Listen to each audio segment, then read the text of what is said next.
목사님 자신에게 묻고 있는 이것은 무엇이냐면요. 그 말씀이 주는 즐거움, 그 맛이 엄청난 유익을 주고 있기 때문에 목사님은 그 돈을 아까워하지 않고, 목사님도 하고 싶은 게 많죠. 그리고 당장 써야 할 일도 많아요. 하지만 그게 더 목사님이 듣고 싶고 또 즐거워할 수 있고 먹고 싶고 그러기 때문에 그러는 거예요. 근데 우리 청년들은 그러한 가치의 투자는 아니지만 아직 청년의 수준이니까요. 여러분에게 주어진, 하나님께서 여러분에게 주어진 시간과 환경들은 내버리지 마세요. 특히 우리 청년회에서 하는 이 교육들은 그냥 많은 그런 행사의 일회성이 지나쳐버린 행사라든지 그런, 또는 복음을 마치 값싼 싸구려처럼 취급해버리는 그런 가르침들이 아니에요. 여러분에게 최소한도로 말씀을 떠나지 않고 기도 생활을 하고 교리를 알아갈 수 있고 성경신학적으로 교리적으로 시실과 날씨를 잘 짜게 짜서 여러분에게 그 옷을 잘 입혀주고 싶은 그러한 체계성이 있기 때문에, 물론 현대가 여러분을 바쁘게 하고 여러분도 해야 할 일도 많고 그렇지만, 여기 있는 다른 집단이 주님을 그냥 육신의 떡을 안 주니까 다 떠나버렸다면 그런 사람들과 똑같은 집단이 되어서는 안 되지 않습니까? 영의 말씀, 시편 기자가 얘기한 것처럼 꿀송이보다 답니다. 정말 꿀송이가 진리가 거기가 있습니다. 바른 말씀입니다. 그 말씀을 즐거워하는 우리 청년들이 다 되었으면 좋겠습니다. 자, 요게 물론 목사님은 다 원하는데 근데 차이가 분명히 두 집단에 발생을 했어요. 그렇죠? 그 말씀이 구원받는 자들에게는 유효했으나 그것을 거부한, 구원받지 못한 자들의 경우는 유효하지 않았기 때문입니다. 우리는 외적 부르심에도 이런 효력 있는 부르심이 존재하며, 어떤 사람이 구원받아 참된 그리스도인이 되는 것은 복음의 부르심이 유효하게 임했기 때문이라고 말할 수 있는 것입니다. 자, 그것을 몇 가지 예증을 통해서 성경이 진술하고 있는 것을 살펴보고자 해요. 먼저 로마서 말씀 8장 28절에서 39절 말씀에 보면 바울이 이렇게 말했어요. 우리가 알거니와 하나님을 사랑하는 자, 그에게는 모든 것이 합력하여 선을 이루느니라, 이렇게 말씀하고 있어요. 모든 사람에게가 아니라 어떤 사람에게? 하나님을 사랑하는 자에게. 복음의 이 부르심이 유효하게 임하고 있는데 바로 하나님을 사랑하는 자에게. 그들이 누구냐? 바로 하나님의 그 뜻대로 부르심을 입은 자들이다라고 말씀하고 있는 거예요. 그래서 바울은 이어서 계속 말씀을 하고 있는데, 로마서의 말씀을, 하나님이 미리 아신 자들 또한 그 아들의 형상을 본받게 하기 위하여 미리 정하셨으니 이는 그로 많은 형제들 중에서 맏아들이 되게 하려 하십니다. 또 미리 정하신 그들을 또한 부르시고, 여기 나와있죠. 미리 정하신 그들을 또한 부르시고, 이게 부르심이에요.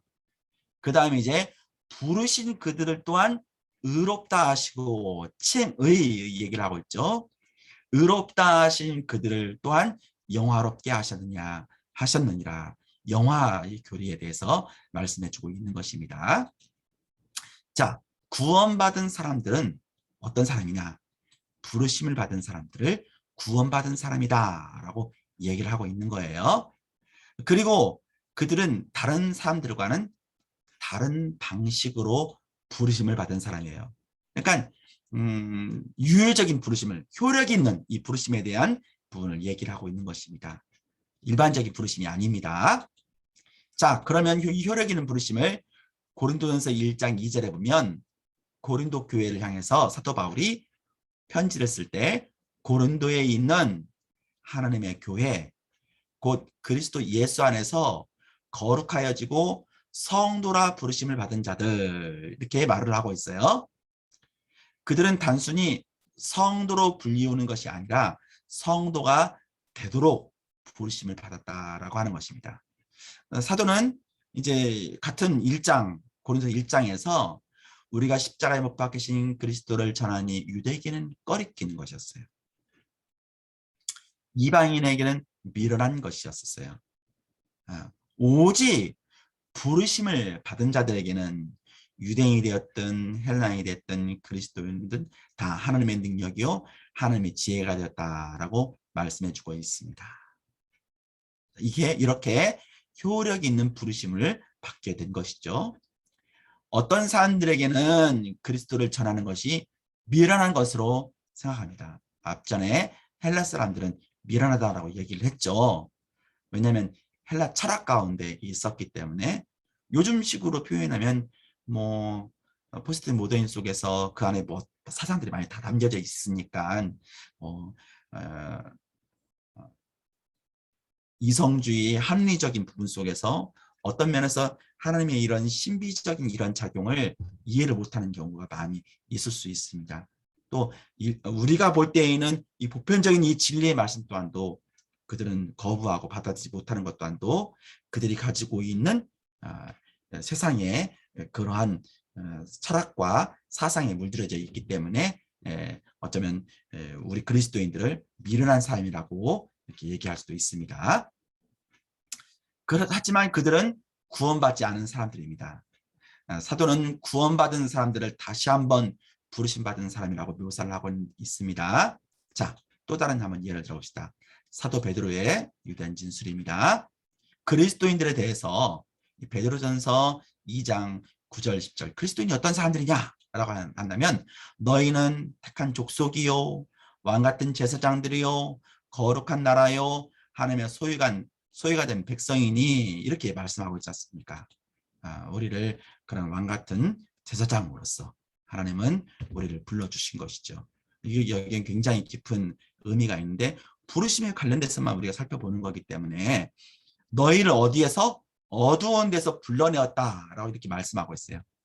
그래서 기이한 빛에 들어가게 하신 후에 아름다운 덕을 선전하게 하는데 원래 너희가 전에는 이렇게 돼, 전에는 전하고 지금하고는 달라요. 백성이 하나님의 백성이 아니었었어요. 하지만 이제는 이 로마서에도 자주 사용되는 말이고요. 베드로도 이 말에서 이제는 완전히 달라진 모습 우리가 중생에서도 보았지만 하나님의 백성이다라고 얘기를 하고 있어요. 여기도 보니까 전에는 긍휼을 얻지 못하더니 이제는 긍휼을 얻는 자가 됐다라고 얘기를 하고 있어요. 사랑하는 성도 여러분, 우리가 이 전과 또한 지금 이전과 전과 이제 우리가 이 부분을 구분하면서 우리 자신도 한번 살펴봤으면 좋겠어요. 우리 청년들. 나는 전에 어떤 상태였는지 그리고 지금은 어떤 상태인지 정말 전에 있었을 때 얼마나 어두운 가운데 있었는지 빛을 못 보고 하지만 이제는 그 빛을 보는 그러한 진리 가운데 있는지 한번 자신을 한 번 더 살펴봤으면 좋겠습니다. 자, 하나님은 그들을 불러내셨어요. 마치 하나님께서 아브라함아 아브라함아 이렇게 갈대아 우르에서 하나님이 불러내 주셨죠. 아브라함이 먼저 찾은 것이 아니었어요. 하나님이 찾으셨어요. 갈대아 우르는 정말 우상이 가득한 그러한 땅이라고 볼 수 있는데 바로 여기 베드로서 얘기하고는 어두운 곳, 바로 어두운 곳이었어요. 거기에서 하나님이 아브라함을 부르셨어요. 바로 하나님이 지금 현재 신약 성경의 이 베드로를 통해서 너희는이라고 하라고 얘기를 하고 있는데 바로 우리를 그렇게 어두운 데서 불러내신 것입니다. 효력 있게 부르시고 있는 거예요. 복음의 부르심은 다른 많은 사람에게도 임했으나 그들은 베드로가 말하고 있는 그런 사람들이 아니었어요. 다른 많은 사람들은 아니었었어요. 육신을 따르는 그런 이스라엘에 해당하는 사람들에 대해서 구약의 육신을 따르는 이스라엘에게 해당하는 사람들에 대해서 지금 현재 베드로는 그걸 얘기를 하고 있죠. 그렇지만 베드로는 십계명과 도덕법이 이스라엘 백성에 주어졌을 때와 같은 그 당시에 이스라엘 백성을 어디에서 건져내 주셨죠? 애굽에서 똑같이 어둠이었었어요. 어두운 곳에서 하나님께서 불러내 주셨어요. 그리고 하나님께서는 그 광야에 있을 때 그에게 십계명과 이런 도덕법들을 이렇게 주셨죠. 그리고 그들로 하여금 하나님의 백성답게 살도록 이렇게 얘기를 벌써부터 하시고 계신 거예요. 불러내 주신 난 후에. 그래서 그때 너희는 불러내었다, 어두운 데서 불러내었다라고 하는 이 같은 용어로서 지금 우리에게 말씀해주고 있는 것입니다. 그들은 부르심을 받은 하나님의 이스라엘로서 그의 찬송을 전파할 자들입니다. 그러므로 이 사람들 안에서 그 부르심이 유효했음이 분명합니다. 그러니까 이스라엘 백성들이 그러한 하나님의 이름을 찬송하는 그런 삶을 살아가는 것처럼 유효한 부르심을 받은 사람들은 당연히 그러한 삶을 살아가야 한다는 것을 말해주고 있는 것입니다. 자, 또 완벽하게 보여주는 또 다른 논증이 하나 있는데, 교회라는 이 단어 자체가 효력 있는 부르심의 존재를 확증해 준다라고 하는 것입니다. 교회라는 말은 헬라어로 에클레시아를 번역한 거예요. 에클레시아는 무슨 뜻이냐? 부름 받은 자들이라는 의미가 있습니다. 그러니까 우리가 안암제일교회 얘기하지만 이제 그건 안암제일교회 공동체를 얘기하는 것이고, 거기 안에 소속되어져 있는 한 영혼들이 다 교회로서 부름을 받은 거예요. 그러니까 어떤 면에서 우리 그 재영 형제도 교회이고, 또 원식 형제도 교회이고, 은혜 자매도 회장님도 교회이고, 여기 있는 목사님도 교회예요. 교회. 부름 받은 자들입니다. 교회는 부르심 받은 자들, 그리고 그 부르심의 결과로 구별된 자들의 모임을 말해주고 있는 거예요. 베드로의 표현처럼 어두운 데서 불러내어 그의 기이한 빛에 들어가게 하신, 이것이 바로 교회라는 말의 의미다라고 하는 것입니다. 그러므로 교회라는 단어 자체가 효력 있는 부르심이라는 것이 분명히 있음을 확증하기에 충분합니다. 같은 메시지가 다른 사람에게도 주어졌지만 오직 그들만이 세상에서 교회로 부르심 받았기 때문인 것입니다. 감사하길 원합니다. 자, 그렇다면 외적인 이 부르심하고 효력 있는 이 부르심에 차이가 있을 수 있는 것이죠. 그렇죠? 조금 더 구분을 잘 할 수가 있어야겠죠. 효력 있는 부르심은 내적이에요. 안에. 외적인 바깥에가 아니라 내적 안에. 그리고 영적인 부르심입니다. 이것은 어떤 사람에게 단순히 외부로부터 온 것이 아닙니다. 물론 부르심은 외부에서 옵니다. 하지만 모든 사람에게 주어지는 그 외적 부르심에 덧붙여 그리스도인이 될 사람에게 오는 내적인 부르심이 있으며, 그게 바로 효력인 부르심이다라고 하는 것입니다. 그러므로 외적인 것과 내적이고 또 영적인 것이 이렇게 대조를 잘 이루고 있는 것입니다. 먼저 내적이고 영적인 부르심의 존재를 보여주는 성경 구절. 그러니까 그냥 교리가 아니라 교리는 당연히 성경에서 나왔죠. 그래서 교리화를 만들기 때문에 이러한 이 부르심, 내적이고 영적인 이 부르심의 성경 구절이 어디에 나와 있는지를 통해서 우리가 더 확신 가운데 있어야 합니다. 먼저 요한과 사도 바울을 굳이 한번 비교하자면, 이 특별한 교리는, 이 부르심이라고 하는 이 교리는 요한이 훨씬 더 분명하게 잘 가르치고 있습니다. 이거 어떤 면에서 우리 로디스 목사님의 개인적인 생각이에요. 자, 요한복음 6장 45절 말씀에 보면 선지자의 글에 그들이 다 하나님의 가르침을 받으리라 기록되었은즉, 그러니까 선지자의 글이라고 하는 것은 구약 성경에 선지자들이 얘기했던 그 얘기예요. 아버지께 듣고 배운 사람마다 내게 오느니라 라고 말씀하고 있어요. 요한이 얘기하고 있는데, 우리가 요한복음 6장을 우리가 순별 성경법을 통해서 살펴봤지 않습니까? 아버지께서 가르쳐주고 있음을, 그리고 우리는 아버지께 배운다라고 하는 사실, 우리 청년들 잊지 마십시오. 단순히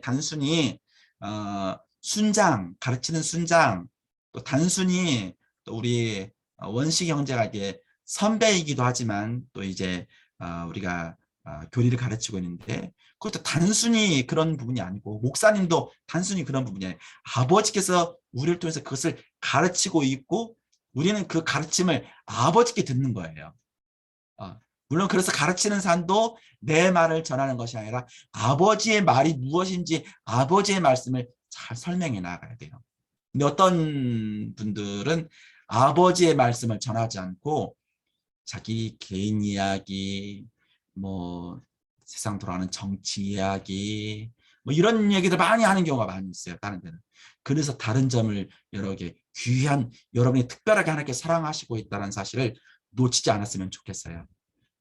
자, 하나님은 선지자에게 이 정보를 주셨고 선지자는 그것을 기록했습니다. 하나님이 분명히 선지자에게 하나님 자신에게 가르침을 받는 특정한 사람들이 있을 것입니다. 가르침을 받는 특정한 사람들, 특정한 그 사람은 그들은 사람에게 뿐만 아니라 하나님께 그리고 성령께 가르침을 받을 것입니다. 어떤 내적인 역사가 일어나게 되는 것입니다. 아버지께 듣고 배운 사람마다 다 내게로 옵니다. 그리스도께로 오는 사람들은 하나님께 배운 사람들이에요. 그러니까 사랑하는 우리 청년들, 우리가 예수님께 가까이 나오는 사람들, 또 오늘 이 저녁 이 시간에 다른 많은 한 일들이 있지만 바쁜 일도 있고 그렇지만 다 내려놓고 이렇게 수련회라고 하는 특별한 시간을 통하여서 말씀을 더 우리 안에 차곡차곡 다지기를 원하는 그런 마음으로 온 사람들, 다 하나님께 그런 그리스도께 오는 사람들은 하나님께 배우는 사람들이다라고 하는 것입니다. 성령에 의해 아버지의 배운 사람들, 오직 그들만 그리스도께로 옵니다. 주님은 63절에서 65절에도 이렇게 말씀해 줬어요. 다른 친구들에게 함께 읽었으면 좋게, 어떤 청년이 읽었으면 좋겠어요. 이렇게 얘기하고 싶지만 목사님 읽을게요. 좀 목사님이 계속 30분 동안 얘기했기 때문에 목사님 톤이 여러분에게 질릴 수 있고 지루함감을 줄 수 있고 이렇게 그럴 수도 있어요. 그래도 정신을 바짝 차리고 이제 조금 남았으니까 목사님 조금 더 빨리 진행을 할 거예요. 집중해서 잘 들었으면 좋겠어요. 자, 주님은 살리는 것은 영이니 육은 무익하니라. 내가 너에게 이런 말은 영이요 생명이라. 그러나 너희 중에 믿지 아니하는 자들이 있는가. 아까처럼 막 한 그룹은 떠나버렸잖아. 그치? 이미 그 오병이의 역사를 다 보았는데도 불구하고 놀라운 이적이었지. 근데 떠나버렸어. 이는 예수께서 믿지 아니한 자들이 누구며 어떤 누구냐, 예수님 믿지 않는 자가 누군지, 그리고 자기를 팔 자가 누구인지를 처음부터 아심이라. 말씀이 걸림이 된 그런 사람들을 향해 주님이 이렇게 말하고 있어요. 자, 믿지 아니하는 사람들은 외적인 이 부르심에 반응했으며 자신들이 그리스도인이라고 생각했습니다. 하지만 여기에서 그들이 그리스도인이 아니었다는 것이 명백히 드러나고 있어요. 그러니까 엄청 우리에게 두렵고 떨리게 하는 말씀이야.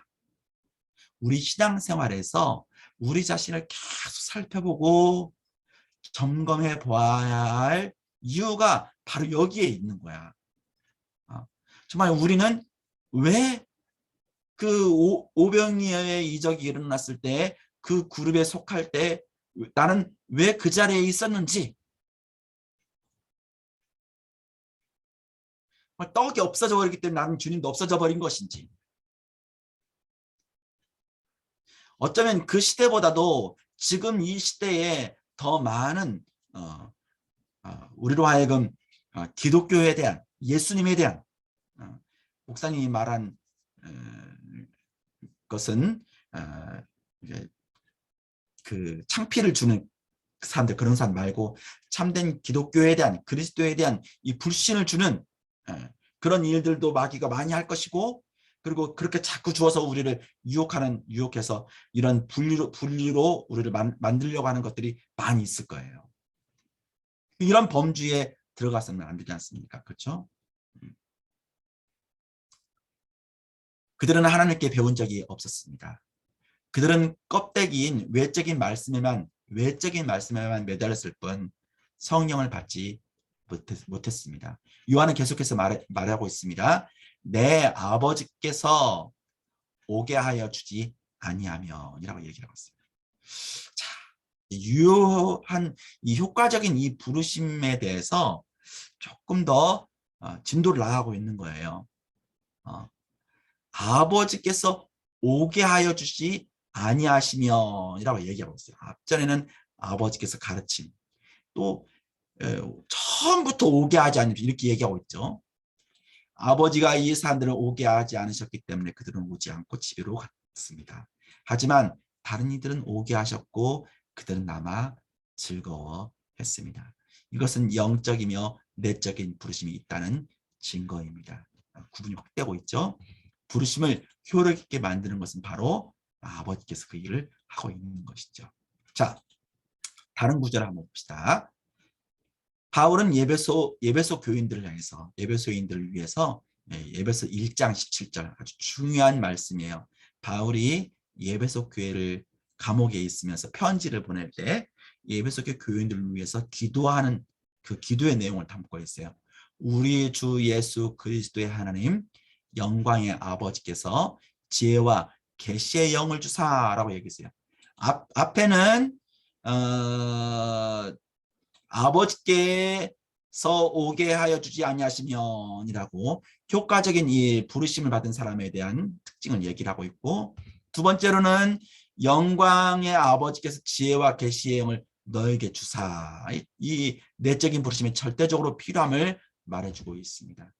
그때 바울은 그들이 성령을 가질 수 있도록 기도했고, 예배소 교회를 위해서 예배소 교회들이 그들을 아는 이러한 지식에 점점점 자라도록 하기 위해 했다라고 하는 것입니다.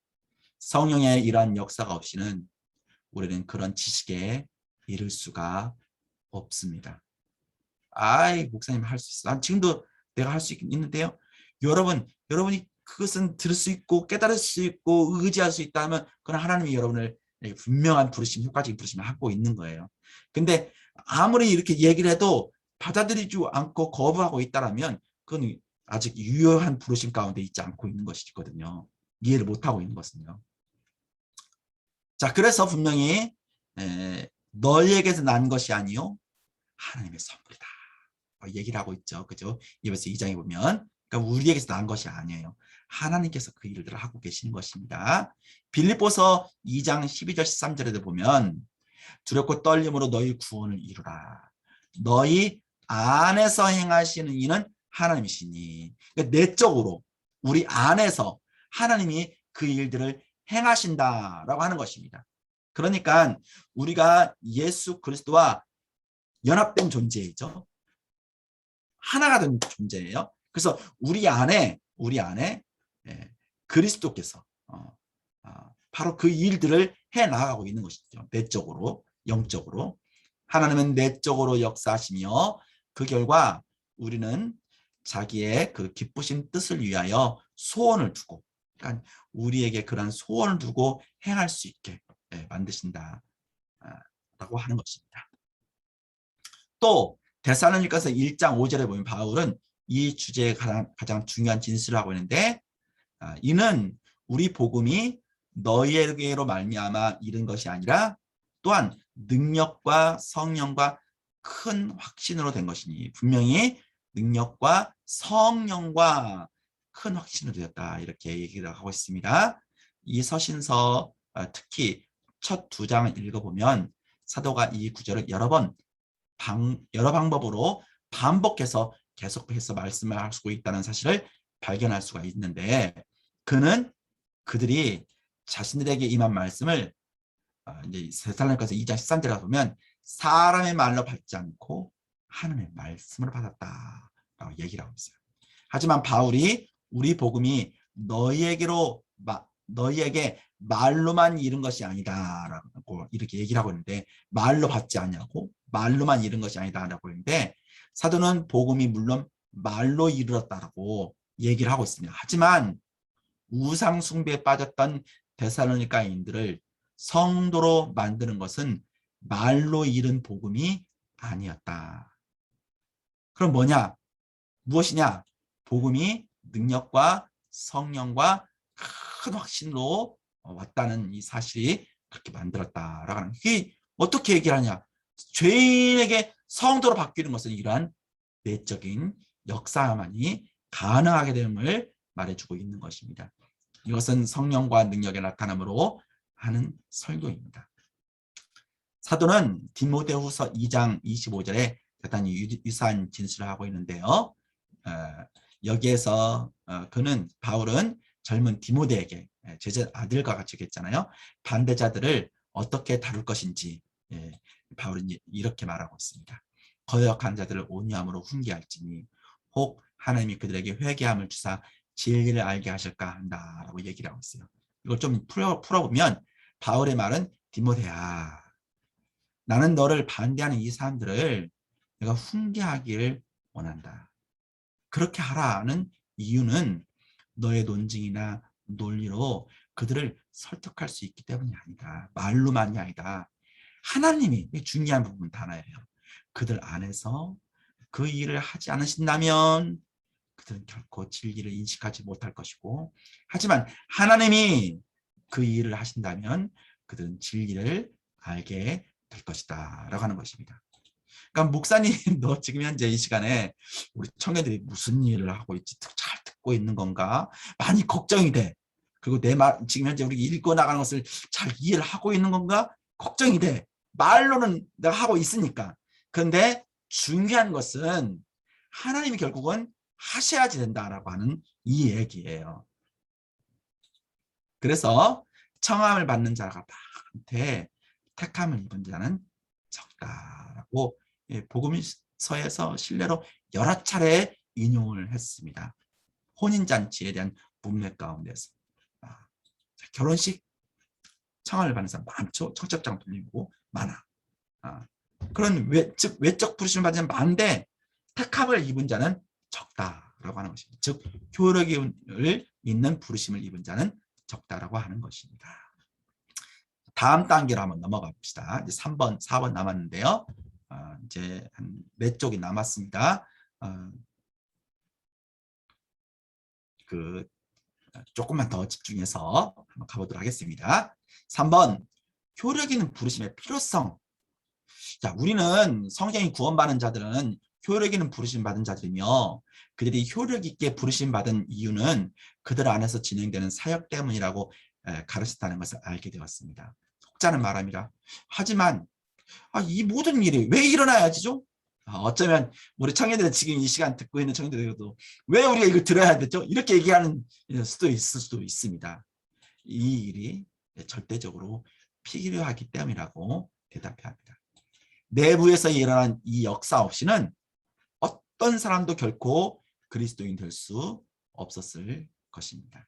그 역사는 반드시 필요합니다. 한번 증거를 볼까요? 로마서 8장 5절 말씀에 보면 육신을 따르는 자는 육신의 일을, 영을 따르는 자는 영의 일을 생각하나니, 이렇게 얘기를 하고 있지 않습니까? 사랑하는 우리 청년 여러분, 잘 들으셔야 돼요. 왜냐하면 퀴즈가 달려있기 때문에. 자, 생각을 해보세요. 출석 한 번만 해도 통닭을 준다고 하는데 한 명씩 다 준다. 정말 놀랐어요. 깜짝 놀랐어요. 목사님도 몰랐던 사실이었어요. 그런데 퀴즈를 풀 때 잘 풀면 어떤 선물이 주어질까? 굉장히 기대가 됩니다. 그러니까 우리가 지금 현재 읽고 있는 이런 부분 속에서 퀴즈가 어디에 나올지 몰라요. 그러니까 잘 들으셔야 됩니다. 이것을 개정 표준적으로 보면 육신을 따르는 자들은 육신의 일에 관심이 있고, 성령을 따르는 자 혹은 성령 안에 있는 자들은 성령의 일에 관심이 있다, 이렇게 얘기를 하고 있어요. 자연인, 일반인들이 얘기하는데 그 사람들은 육신을 따르는 자예요. 성령의 일에서는 관심이 없어요. 일반적인 사람들 다 그렇죠. 그들은 그 일이 지루하고 따분하고 재미도 없다고 생각합니다. 여러분이 마음속에서 사고에서 알려고 하지 않는다라고 하면 여러분 마음의 문이 닫히게 되는 것이고 여기와 똑같이 지루하고 따분하고 재미도 없게 되는 교회에 오는 생활이 그럴 수밖에 없어요. 자꾸 그러면 교회에서 복음의 진리 말고 다른 것을 찾으려고 해요. 다른 부류가 만들어지는 것이지. 떡을 찾으려고 하고 그러면 결코 안 돼요. 자, 시간이 없으니까 계속 가야 돼, 목사님. 자, 그런 일은 시간 낭비라고 생각하고 매우 싫어합니다. 하지만 성령을 따르는 자들은 성령의 일에 관심을 갖게 됩니다. 자, 보세요. 계속해서 6절에 보십시오. 육신의 생각은 사망이요 영의 생각 생명과 평안이요. 왜냐? 육신의 생각은 하나님과 원수가 된대요. 이는 하나님의 법에 굴복하지 아니할 뿐만 아니라 할 수도 없어. 결정적인 논지입니다. 본성상 하나님의 원수인 사람이 복음을 받아들이기 위해서는 성령의 결국 내적 사역이 필요합니다. 대단히 강력한 진술이지만 사실입니다. 사람들은 타락의 결과 본성상 하나님과 원수입니다. 모든 사람이 원래 그렇게 본성상 하나님과 원수였죠. 육신의 생각 가운데서 원수가 되었어요. 법에 굴복하지 할 뿐만 아니하고 육신에 있는 자들은 하나님을 기쁘시게 할 수도 없었습니다. 굉장히 결정적인 증거이죠. 원래 우리 하나님은 우리 사람을 만든 목적은 분명히 하나님을 이렇게 영화롭게 하며 기뻐하고 즐거움 속에 있어야 되는데 그렇게 할 수도 없는 그런 존재였다고 하는 것입니다. 본성상 하나님을 거역한 존재예요. 그들은 하나님을 싫어하며 하나님께 관심도 없습니다. 하나님의 일에도 관심이 없습니다. 사도 바울의 이 진술부터 저는 어떤 사람이 하나님의 복음을 믿고 받아들여 그것을 즐거워하기 위해서는 성령의 내적 사역이 절대적으로 필요하다는 사실을 추론을 합니다. 즐거워하기 위해서는 복음을 믿고 받아들이는 그것을 즐거워하기 위해서는 분명히 내적 사역이 절대적으로 필요하다. 성령의. 자, 같은 취지에서 한번 봅시다. 고린도전서에도 그렇게 얘기했어요. 육에 속한 사람은 하나님의 성령의 일들을 받지 않나니 이는 그것들이 그들에게는 어리석게 보인대. 아까 한번 보았죠, 그죠? 헬라인들 미련하게 보이는 것처럼 그들은 알 수도 없나니 그러한 일은 영적으로 어떻게 된다고요? 영적으로 분별되기 때문이다라고 정언적으로 진술을 했어, 사도 바울이. 단정을 내리고 있는 것이지. 성경은 우리가 도저히 이해할 수 없는 것을 다루고 있습니다. 육적인 가운데 있다면 우리는 하나님의 측량할 수 없는 목적을 다루고 있다라고 하는 것입니다. 사랑하는 우리 청년 여러분, 우리는 지금 현재 예수 그리스도로서 이 복음의 말씀을 듣는 것은 바로 하나님의 측량할 수 없는 그 목적을 다루고 있다라고 하는 사실을 기억하시기 바랍니다. 지금 우리가 그걸 다루고 있는 거예요. 만일 어리석게도 이런 정언적 진술에 반대하여 우리의 이해나 철학을 내세우려 한다면 우리는 어둠 속에 있어 마땅하다. 우리는 모든 것을 이해할 수 있다고 자만하면서 성경에 접근해서는 안 됩니다. 불가능합니다. 그래서 디모데는 그도다 경건의 비밀이요 이렇게 얘기를 하고 있습니다. 육에 속한 사람이 성령의 일을 받지 않을 뿐만 아니라 받을 수도 없어요. 영적으로 이해하고 판단하고 분별해야만 합니다. 고린도 후서에도 바울은 만일 우리의 복음이 가려졌으면 이렇게 얘기를 하고 있지 않습니까? 망하는 자들에게 가려진 것이다. 복음이 어떤 사람들에게는 가렸다는 것은 매우 분명합니다. 그들은 유효적 부르심이 아니죠.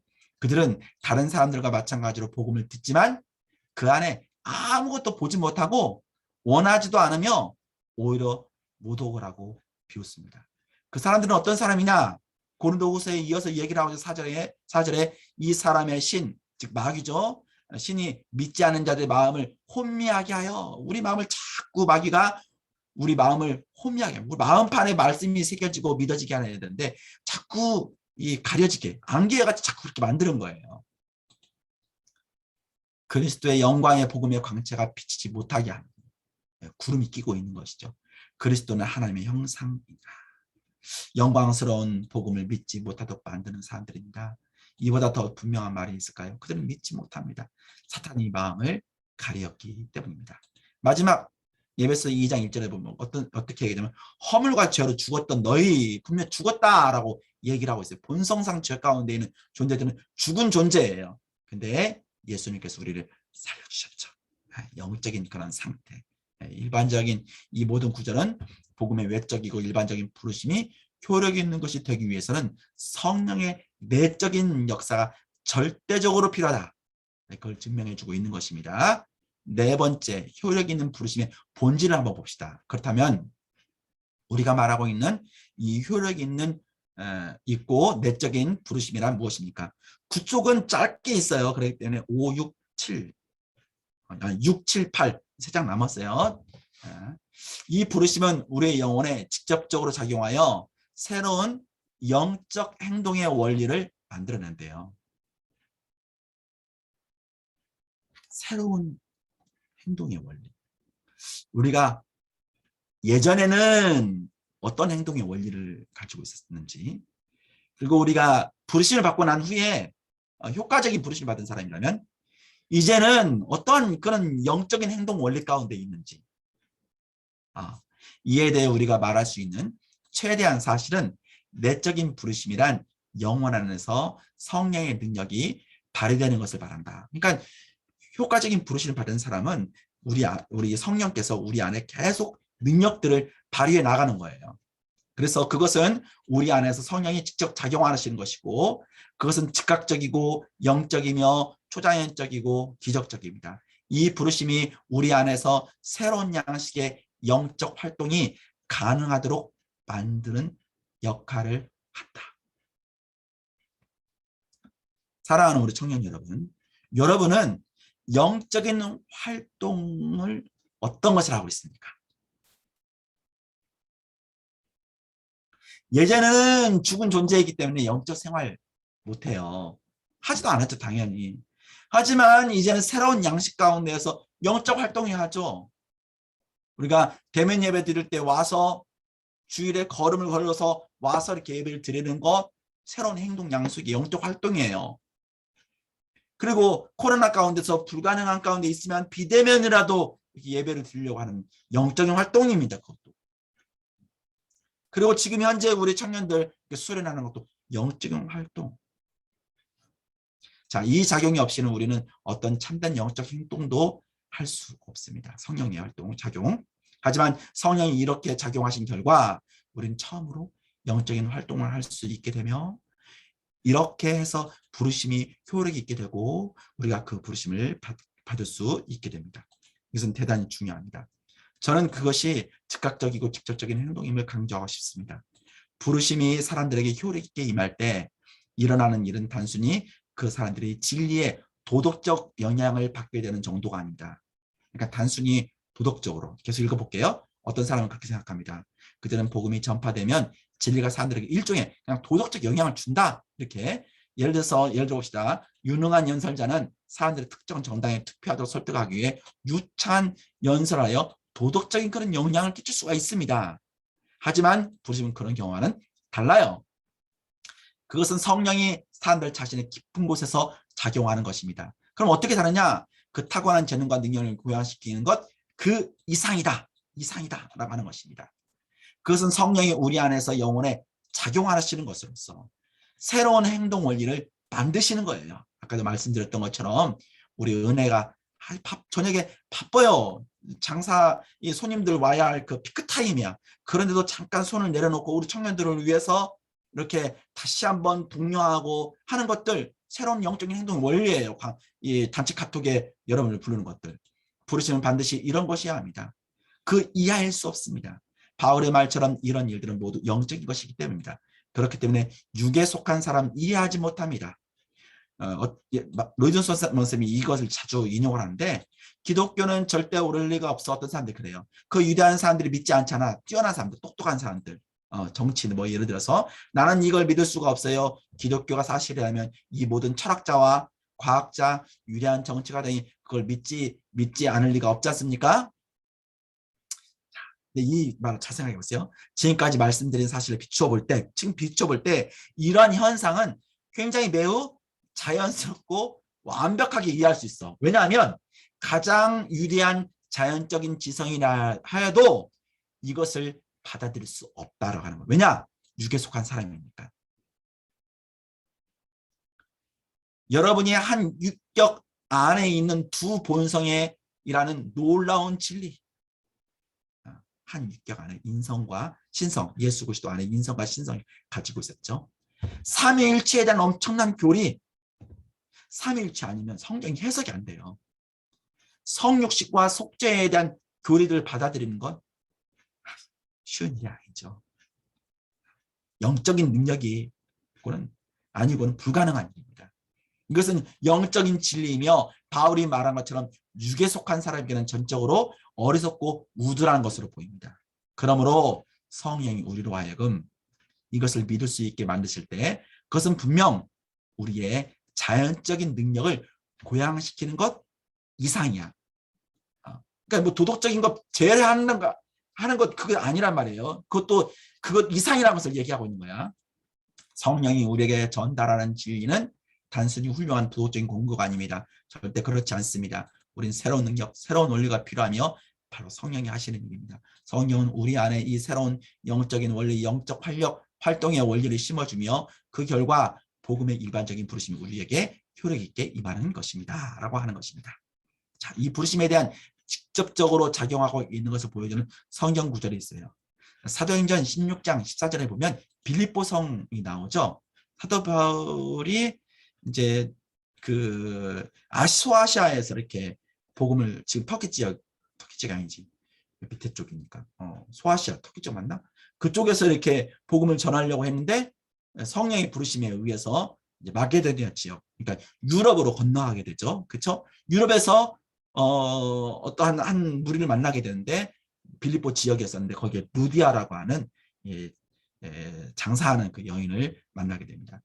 근데 최초로 유럽에서 부르심을 입은 사람인데 그 두아디라시의 이 자색 옷감 장사에 섬기는 이 루디아라고 하는 여자가 말씀을 듣고 있을 때 주께서 그 마음을 열어 바울의 말을 따르게 한지라라고 얘기하고 있잖아요. 근데 그곳에 이 여인만 있었던 게 아니에요. 다른 많은 사람들이 들었던 것처럼 그녀도 들었어요. 사도 바울의 그 말씀에 대해서 말씀 전파를 갖다가요.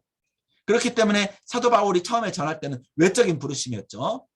바울은 그들에게 복음, 즉 주 예수 그리스도의 사실, 그 사실의 의미를 잘 가르쳤어요.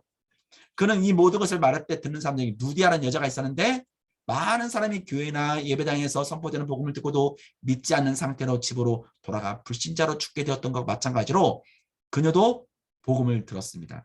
그렇다면 루디아는 어떤 점에서 차이가 달랐냐? 많은 사람이 들었고 루디아도 들었어. 주목해야 할 것은 주께서 그 마음을 열어 바울의 말을 따르겠다라고 해서 주께서 아까 앞전에서 우리가 살펴봤던 것처럼 하나님께서 이 일을 우리가 받지 않습니까? 그렇죠? 더할 나위 없는 예입니다. 말씀이 전파되지만 사람들은 주의를 기울이지 않았습니다. 다른 사람들 다 그랬어. 그들은 그 말씀을 전파되는 동안 서로를 바라보고 그들의 책에 뭔가를 써놓았는가 속으로는 시를 낭송하거나 서로 바라보고 미소 짓고 막 어떤 의미에서 듣지도 않았지만 경청하지 않았고 경청하지 않고는 구원을 받을 수가 없는 것입니다. 루디아는 왜 경청했어? 바로 주께서 그 마음을 열어줬기 때문입니다. 오늘 이 시간에 우리 사랑하는 우리 청년들에게 여러분의 마음의 문을 열어주시길 간절히 원합니다. 주님은 그녀의 마음에 뭔가 내적인 역사를 일으켰습니다. 역사를. 그 결과 그녀는 경청했고 복음을 알게 되었고 받아들였고 외적인 부르심이 내적인 부르심으로 일반적인 부르심이 효력인 부르심으로 변했습니다. 그녀는 믿고 세례받았으며 그 집도 마찬가지였습니다. 틀림없는 사실은 주님이 그녀의 마음을 여심으로써 차이가 생겨났던 것입니다. 그렇지 않다면 그녀는 결코 믿지 않을 것입니다. 자, 고린도서 2장에도 보면 그런 신뢰가 나와요.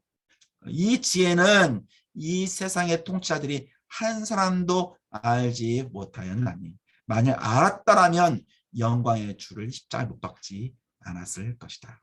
그러니까 통치자들이라면 얼마나 많은 지식을 갖고 있어야 돼요. 그렇죠? 그런데도 알지 못했죠. 알았다면 십자가에 예수님을 못 박았겠습니까? 통치자들은 이런 것들에 대해서 믿지도 않았습니다. 하지만 믿는다고 바울은 말합니다. 왜 그렇습니까? 우리와 이 세상 통치자들의 차이는 무엇입니까? 대조를 이제 고린도서 2장에 얘기하는데 하나님의 성령이 이것을 우리에게 보이셨으니 성령은 모든 것 곧 하나님의 깊은 것까지도 통달하시느니라. 그래서 하나님의 일도 하나님의 영 외에는 아무도 알지 못한다. 아무도 하나님의 일을 알 수 없습니다. 오직 하나님만 알 수가 있습니다. 세상의 영을 받지 않냐고 오직 하나님으로부터 온 영을 받았다. 누가요? 우리가. 이는 우리로 하여금 하나님께서 우리에게 은혜로 주신 것을 알게 하려고. 하나님께서 하시는 거구나. 내가 이렇게 교회 나오고 지금 듣는 거 하나님에게서 찾아야 돼요. 하나님 너무 감사와 영광을 돌려야 돼요.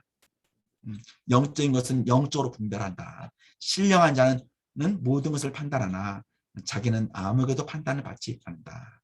자, 효력 있는 부르심의 결과는 절대적으로 확실합니다. 그 이유가 뭘까요? 여기 예제된 그 성경 구절인데 예배소서 1장 18절하고 21절 왜 절대적으로 효력 있는 부르심이 확실하냐라고 한다면 그의 힘의 유력에 역사하심을 따라라고 얘기했습니다. 그 힘의 유력의 역사는 어떤 역사냐면 바로 그의 능력이 그리스도 안에서 죽은 자들 가운데서 다시 살리시고 예수님이 그러셨죠. 하늘의 오른편에 앉혀주셨어요. 누가? 그 힘의 유력이 그의 능력이 모든 청차의 권세와 주권과 이 세상뿐만 아니라 오는 세상 일커는 모든 이름 위에 뛰어나게 하셨어요. 주님의 이름을 누가? 그의 힘의 유력이 그의 능력이 그게 누구예요? 하나님의 능력입니다. 창조의 능력입니다. 하나님이 천지를 창조하실 때 말씀으로 빛이 있으라 하면 빛이 있었잖아요. 그런 것처럼 우리 가영에게 빛이 있으라. 예전엔 소경이었는데 빛이 있으라. 빛을 보게 되고 주님을 보게 되고 믿게 되고 그렇게 되는 거예요. 절대적인 불가항력적인 은혜인 것입니다. 내가 받고 안 받고 하는 게 아니라 하나님께서 그렇게 비춰주시는 것입니다. 근데 이제 불가항적인 은혜라고 하는데 잘 들어보세요. 이 용어를 로디언스 목사님 별로 좋아하지 않는 것 같습니다. 그 이유는 우리가 앞에서 한 10분 정도 빼먹었기 때문에 목사님 한 3분만 더 할게요. 그 이유는 이 말이 어떤 사람의 의지를 계속 두들겨 굴복시키고 강요하는 어떤 일이 일어났다는 인상을 주기 때문에 하지만 그렇지 않습니다. 성령은 내 생애에 처음으로 그 영광스러운 놀라운 진리를 분별하고 이해할 수 있도록 만들어주는 어떤 원리를 내 안에 심으십니다. 근데 나는 이 부분이 계속 두들겨서 강요하고 있는 것처럼 물론 이제 억지는 아니겠지만 부드럽게 우리를 자꾸 이게 굳은 우리 마음을 그렇게 만들어주세요. 연한 마음으로. 그게 성령이 우리 안에서 역사합니다.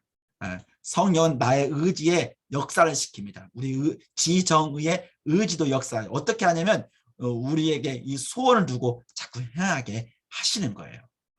나의 소원이 이제 변하게 되는 것이죠. 성령은 나를 때리거나 강요하지 않습니다. 하나님께 감사합시다. 성령이 하시는 일은 내 의지에 작용하여 나로 하여금 그 일을 바라고 기뻐하고 사랑하게 만드는 것입니다. 굉장히 중요한 성령이 하시는 일은 내 의지에 작용하여서 나로 하여금 바라고 그 일을 기뻐하고 사랑하게 만드는 일. 성령은 인도하시고 설득하시고 나의 의지에 작용하셔서 복음의 부르심을 효력 있게 만드십니다. 계속 인도하시고 설득하시고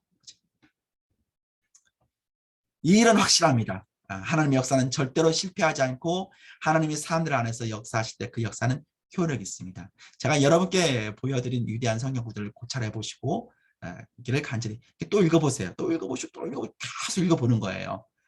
그 본문을 연구하고 그것을 놓고 기도하고 또 묵상하고 그러면 굉장히 은혜가 될 거예요. 그렇게 할 때 다음과 같이 말할 수밖에 없을 것입니다. 오직 자비에만 빚진 자 언약의 자비를 찬송하네. 이것은 결국 나의 다 된 것은 오로지 하나님의 은혜 된 것입니다. 라는 이 사도 바울의 고백과 같이 우리도 그렇게 하게 된다라고 하는 것을 말해주고 있는 것입니다. 우리 사랑하는 우리 청년 여러분 조금 긴 좀 지루한 시간이 될 수 있지만 지금까지 잘 따라오셔서 진심으로 감사합니다. 공유를 중단해야 되는데 공유 정지하면 되나요?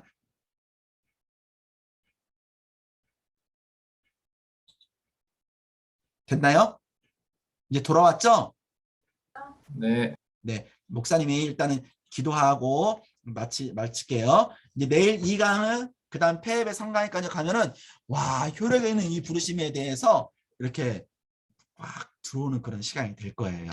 잠깐 기도하 마칩시다. 하나님 감사합니다. 비록 피곤한 또 바쁜 일상 속에서도 잠깐 손을 놓고 이렇게 아버지의 말씀을 들을 수 있도록 새로운 행동의 원리를 우리 청년들에게 부어주셔서 또 그 사실을 알게 해주셔서 더 확신 가운데 감사 가운데 있게 하심에 감사합니다. 정말 아버지의 자비에 찬송과 영광을 돌립니다. 감사드리며 예수 그리스도의 이름으로 기도합니다. 아멘. 수고하셨어요. 감사합니다. 감사합니다.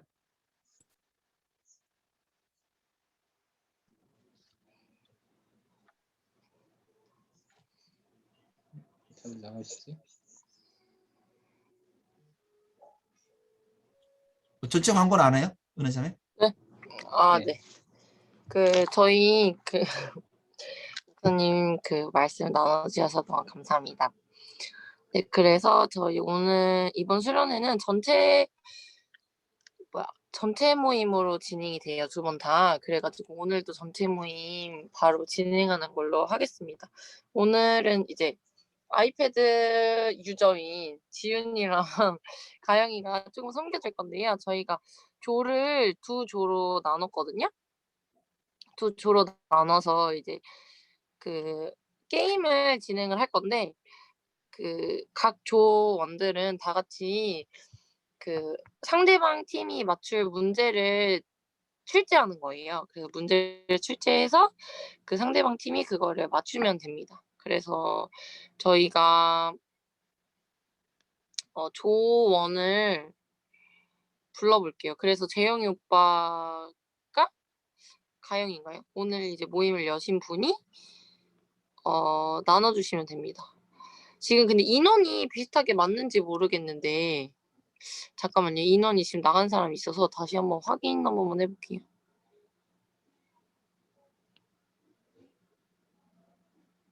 동국 오빠가 있네요. 수지가 없네요. 그래서 견목이 오빠, 원식 오빠, 지윤이 한 팀이고요. 재영 오빠, 저 가영이 한 팀이고 동국 오빠는 그리고 팅팅이랑 동국 오빠가 남아있는데 이거는 지윤이에게 선택권을 너무 이게 선택의 여지가 없나? 동국 오빠 우리가 데려가야 될 것 같아요. 어떻게 생각해, 재영 오빠? 희생의 아이콘. 네? 상관없습니다. 희생의 아이콘이요. 그래요? 성gin과 희생의 아이콘. 입니다. 동국 오빠를 저희가 데려갈 테니까 팅팅이 이제 원식 오빠네 지윤이네 팀으로 가는 걸로 할게요. 그럼 딱 넷넷 맞거든요.